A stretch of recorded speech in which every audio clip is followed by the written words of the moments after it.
Assalamualaikum warahmatullahi wabarakatuh. Alhamdulillah, alhamdulillahilladzi nawwir qulubana binuri ma'rifati wal yakin wa adkhilna ma'al awliya'i wassolihin. Wassalatu wassalamu ala sayyidina Muhammadin nabi sayyidil mursalin wa ala alihi wa sahbihi rasulillahi ajma'in. Faqala Allah ta'ala fil Qur'anil Karim, a'udzu billahi minasyaitonir rajim, bismillahirrahmanirrahim. Ya ayyuhan nasu ubudu rabbakumul ladzi khalaqakum walladzina min qablikum la'allakum tattaqun. Falyanzurul insanu mimma khuliqa mimma indafiq yakhruju min baini sulbi wat tara'ib. Sadaqallahul adzim. Bapak Ibu, saudara-saudaraku dan anak-anak kami, jamaah tauhid yang dirahmati Allah. Pengabdian seorang hamba kepada Allah bukanlah pengabdian dan penyembahan yang penuh dengan imajinasi, khayalan dan fatamorgana. Akan tetapi penyembahan dan pengabdian seorang hamba kepada Rabb-nya itu adalah pengabdian dan penyembahan yang benar-benar ingat, terang, jelas, nyata, senyata-nyatanya akan wujud kezohiran dirinya. Begitulah sebenarnya penyembahan dan pengabdian kita itu kepada Allah. Sehingga pengabdian yang kita lakukan itu bukanlah penuh dengan fatamorgana, penuh dengan khayalan dan imajinasi. Karena memang Allah itu Bapak Ibu menjelaskan tentang rahasia dirinya sebagai wahdatul wujud. Hanya Dia satu-satunya yang wujud dan yang ada. Disitulah Allah menegaskan wal awalu wal akhiru wal zahiru wal batin. Dialah Allah yang awal, yang akhir, zahir dan batin. Kalaulah Dia Allah yang awal, akhir, zahir dan batin Bapak Ibu, maka tidak ada yang awal selain daripada dirinya. Dan tidak pula ada yang zahir selain daripada dirinya. Kalau tidak ada awal, akhir, zahir dan batin selain daripada dirinya, itu maknanya hanya Dialah satu-satunya. Hanya Dia satu-satunya itu maksudnya Bapak Ibu, tidak ada diri yang lain selain daripada dirinya. Disitulah letaknya bahwa Allah itu ahad. Disitulah letak Allah itu dikatakan wahdatul wujud. Hanya Dia satu-satunya yang wujud secara mutlak. Di situ Allah menjelaskan, la ilaha illahu kullu syai'in halikun ila wajhahu. Tidak ada yang wujud, tak ada yang nyata, melainkan yang wujud dan yang nyata itu hanya Dia. Kenapa tidak ada yang wujud dan yang nyata, melainkan yang wujud dan nyata hanya Dia? Karena Dialah ahad, Dialah cuma satu-satunya. Kalau masih ada wujud yang lain selain daripada dirinya, itu yang disebut namanya dengan syirik. Jadi syirik itu Bapak Ibu bukan hanya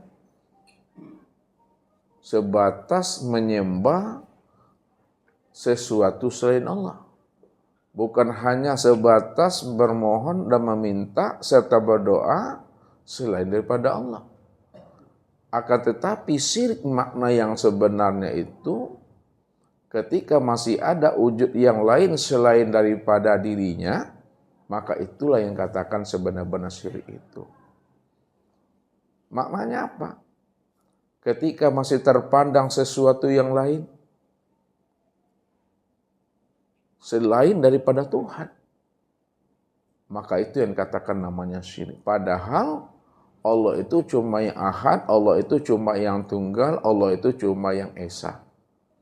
Kalau Allah itu ahad, esa dan tunggal, maka yang terpandang itu pada segala yang ada, pada segala sesuatu dan pada sekalian alam itu hanyalah Dia, Bapak Ibu.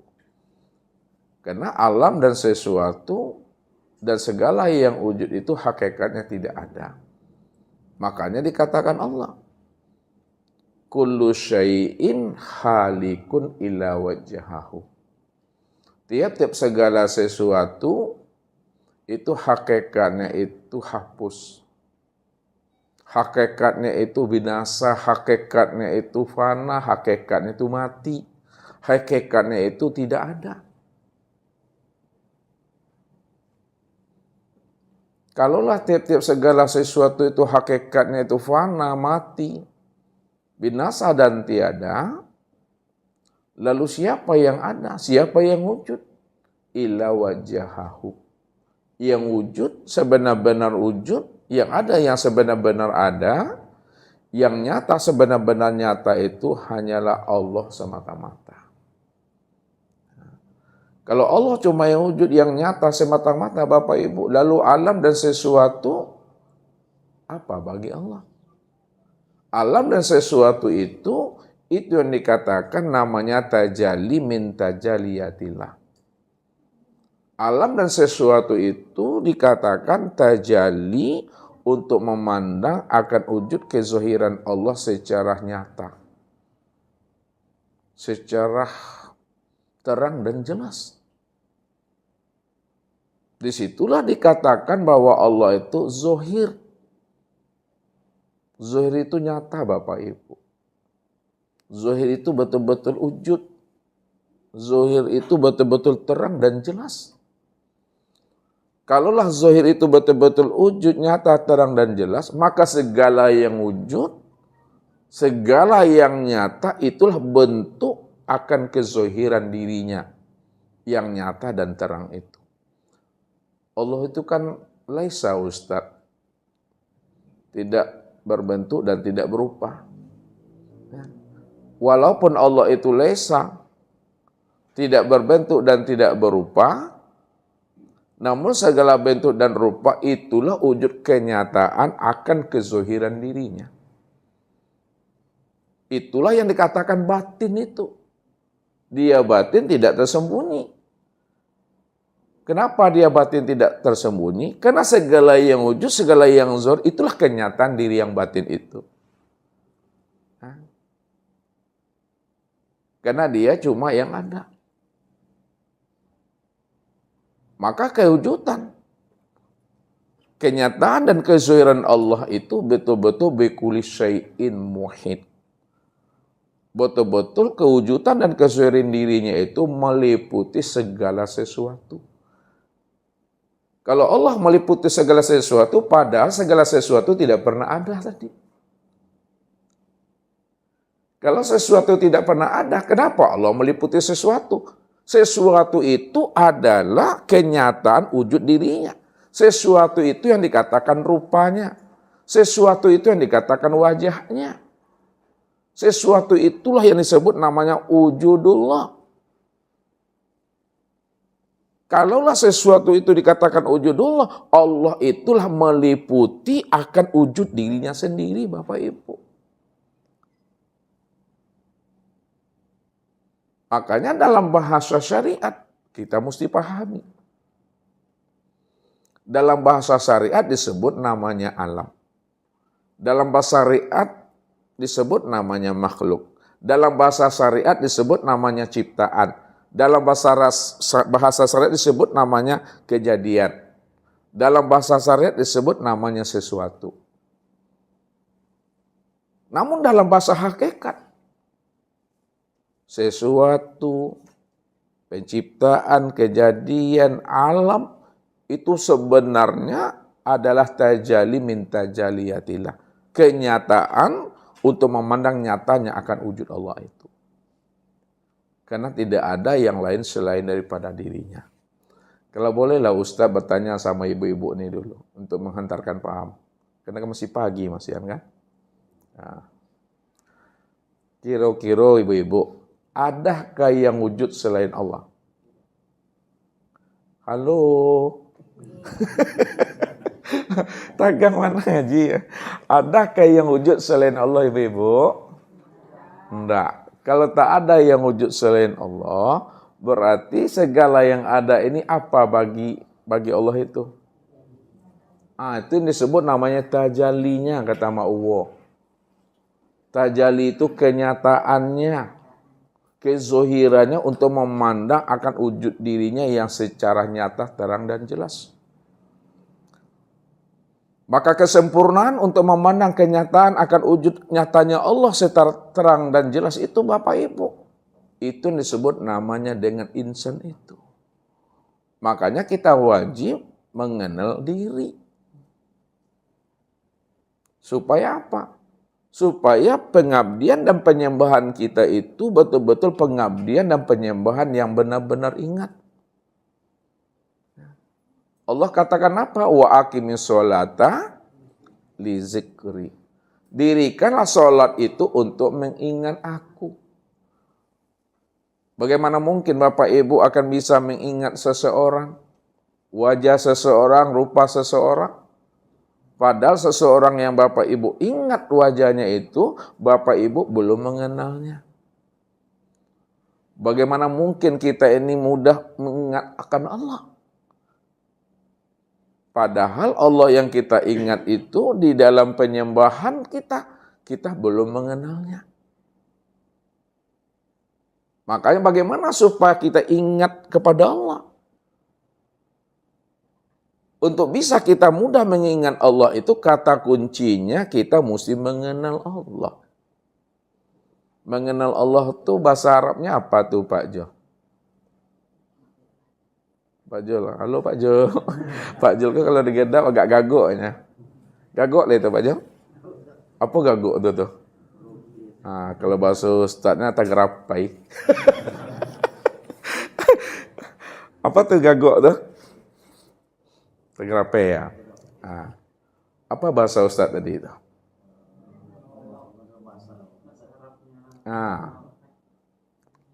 Mengenal Allah itu bahasa Arabnya apa? Abdul Zikri. Ma'rifatullah. Ya. Jadi jalan untuk mengingat Allah itu kita mesti ma'rifatullah atau mengenal Allah bahasa Indonesianya. Hakikat mengenal Allah itu adalah liqa. Orang yang sudah kenal Allah itu dipastikan dia sudah berliqa sudah. Liqa itu berjumpa, bertemu, bersua. Hakikat liqa, hakikat berjumpa dan bersua itu adalah musyahadah. Dipastikan dia melihat, dipastikan dia menyaksikan, dipastikan dia memandang. Hakikat musyahadah itu yang disebut namanya dengan muwajjahah. Bertatap wajah. Jadi kalau dia sudah melihat, dia sudah memandang, dia sudah menyaksikan, ketika itu disebut namanya muwajjah. Sudah bertatap wajah tuh, ini wajah tuh wajahiyah. Aku hadapkan wajahku kepada wajahnya. Bagaimana Bapak Ibu menghadapkan wajah kita kepada wajahnya Allah kalau kita tak mengenal mana yang wajah Allah? Makanya sebelum kita diperintahkan oleh Allah, sebelum kita ini diperintahkan oleh Allah untuk mendirikan ibadah sholat, maka kita lebih dahulu wajib mengenal Allah yang telah menciptakan akan diri kita ini. Ini yang Allah katakan. Ya ayyuhan nasu ubudu rabbakumul ladzi khalaqakum. Sekalian manusia, sembahlah Rabbmu, Rabb yang menciptakan dirimu. Itu maknanya, sebelum kita melakukan penyembahan dan pengabdian kepada dirinya, bagaimana pengabdian dan penyembahan kita itu benar-benar ingat nantinya. Maka wajib kita itu mengenali siapa diri kita yang sebenarnya. Supaya kita tahu. Supaya kita paham dan mengerti. Mengenal akan Tuhan. Kenapa mengenal Tuhan itu? Jalannya itu adalah mengenal akan diri kita ini. Ini yang diajarkan oleh orang-orang kasab. Orang-orang arifin atau arif bilang. Dalam bahasa kiasnya, bahasa perunggu, nama bahasa ustad, bahasa Minang, bahasa sayap. Baco alam pado diri. Baco diri di dalam diri. Di dalam diri, dalam diri ada rahasia diri. Di dalam rahasia diri itulah sebenarnya aku wujud berdiri dengan sendirinya.